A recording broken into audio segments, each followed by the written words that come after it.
Can you imagine being accused of something you didn't do? Picture this. A woman pulled over on a quiet suburban street, accused of carrying drugs, but the truth would shatter everything anyone believed.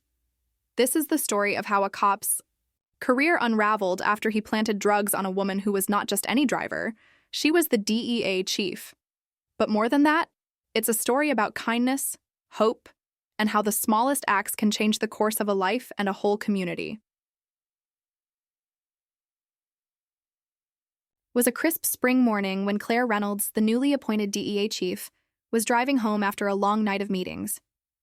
The sun was just rising, casting a soft golden glow over the quiet streets of her neighborhood.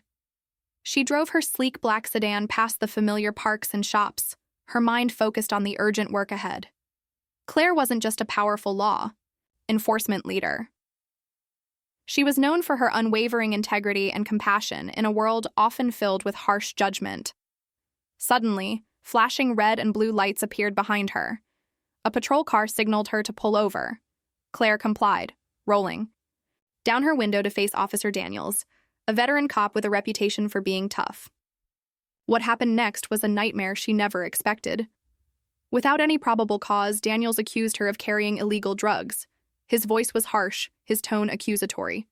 Then, in a moment frozen in time, he held up a small plastic bag filled with white powder. Drugs he claimed were found in her car. Claire's heart pounded. "This isn't mine," she said firmly, the weight of disbelief heavy in her voice. But Daniels didn't listen. He arrested her right there on the street, ignoring her protests and the shocked stares of onlookers. The news spread like wildfire. The DEA chief, arrested for drug possession. The irony was painful and impossible to believe. As Claire sat in the holding cell, the cold fluorescent lights flickering overhead, she thought about everything she'd fought for. But even in that dark moment, she refused to give in to despair. She knew the truth would come out, and she had to hold on to hope. What no one saw was the kindness that began to ripple beneath the surface. A young jail nurse named Mia noticed Claire's quiet strength. Instead of turning away like most, Mia brought her a warm cup of tea and listened without judgment. "You're not alone," Mia said softly, placing a gentle hand on Claire's arm. "We'll get through this." This simple act of kindness sparked something powerful in Claire. It reminded her that even when the world seems cold and unfair, there are still people who believe in justice and empathy. Meanwhile, back at the precinct, a rookie officer named James couldn't shake his doubts about Daniel's story.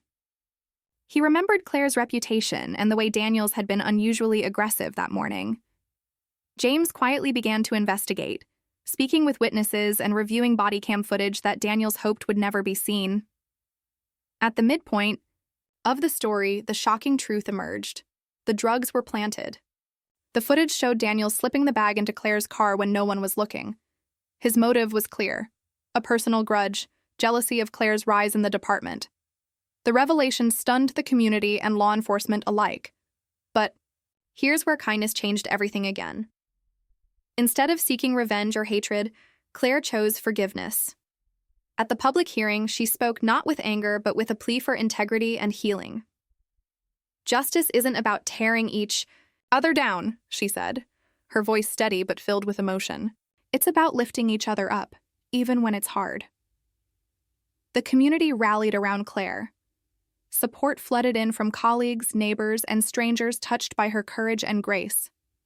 Mia, James, and others who believed in her kindness helped rebuild trust in a system that had almost failed her. The climax wasn't just about clearing Claire's name. It was about hope. Hope that kindness can break through corruption. Hope that truth can prevail over deceit. And hope that one person's resilience can inspire a whole city. As the story closes, Claire stands before a crowd at a community center, not just as a DEA chief, but as a symbol of hope. She talks about the power of kindness, how Mia's small gesture kept her spirit alive, how James's quiet courage uncovered the truth, and how forgiveness transformed pain into strength. Now here's where I want you to pause and think. In a world that can be harsh and unforgiving, how can you be a spark of kindness today?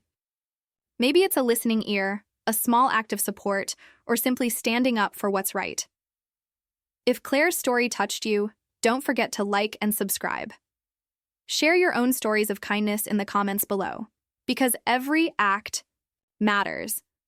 And before you go, check out our next video about an unlikely friendship that changed a whole neighborhood. You won't want to miss it. Remember, kindness isn't just a word. It's the hope that keeps us moving forward. And it starts with you.